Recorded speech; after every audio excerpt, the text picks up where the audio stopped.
वृक्षवल्ली आम्हा सोयरे सदा वनचरे या संत तुकाराम महाराजांच्या विचाराला साजेसा पर्यावरणपूरक उपक्रम शासकीय माध्यमिक आणि उच्च माध्यमिक आश्रमशाळा खडकी येथे वन महोत्सवानिमित्त उत्साहात पार पडला।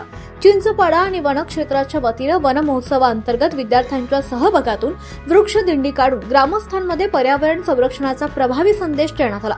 विद्यार्थ्यांनी हातात घोषवाक्यांचा फलक घेऊन गावातून वृक्ष दिंडी काढली। झाडे लावा, झाडे जगवा, एक झाड एक जीवन, हरित पृथ्वी सुरक्षित भविष्य अशा घोषणांनी परिसर दुमदुमून गेला। त्यानंतर शाळेच्या आवारात विविध प्रकारच्या वृक्षांची लागवड करून त्यांचे संगोपन करण्याची सामूहिक शपथ घेण्यात आली।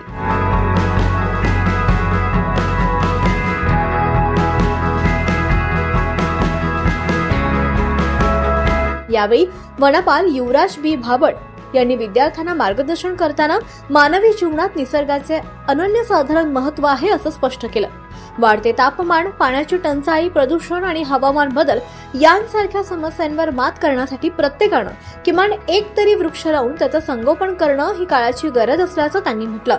वृक्ष हे केवळ पर्यावरणच नव्हे तर मानवी जीवनाचा सुद्धा खरा आधारस्तंभ असल्याचं त्यांनी अधोरेखित केलं।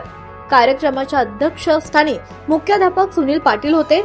त्यांनी विद्यार्थ्यांना वृक्ष लागवडीसोबतच वृक्ष संवर्धनाचे महत्त्व पटवून देत लावलेले प्रत्येक रोपटे जगवण्याची जबाबदारी स्वीकारण्याचं आवाहन केलं।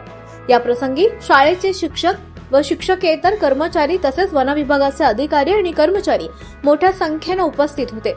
संदीप राठोड, सोमवेल वळवी, चारुशिला मोहिते, संजू गावित, आशा गावित, लक्ष्मण गावित, प्रकाश मिस्त्री, अनिल गावित, विनायक मावची, मयूर कोकणी, जहरा वसावे, राजेंद्र चव्हाण, विलास पाडवी, वनरक्षक अनिल पावरा, राहुल गावित, वसंत कोकणी, अमोल गावित, पूनम सोनावणे, शैलेश गावित, महेश गावित, दिलीप गावित, सुदाम गावित, पांडू गावित, संजय गावित, विशाल कोकणे, जिग्नेश गावित आदींची उपस्थिती लाभली।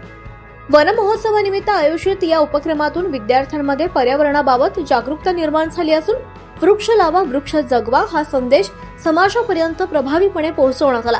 केवळ वृक्ष लागवड न करता त्याचं संवर्धन करण्याची सामूहिक जबाबदारी स्वीकारल्यास हरित, समृद्ध आणि निरोगी भवितव्य घडू शकतं असा सकारात्मक संदेश या कार्यक्रमातून देण्यात आला।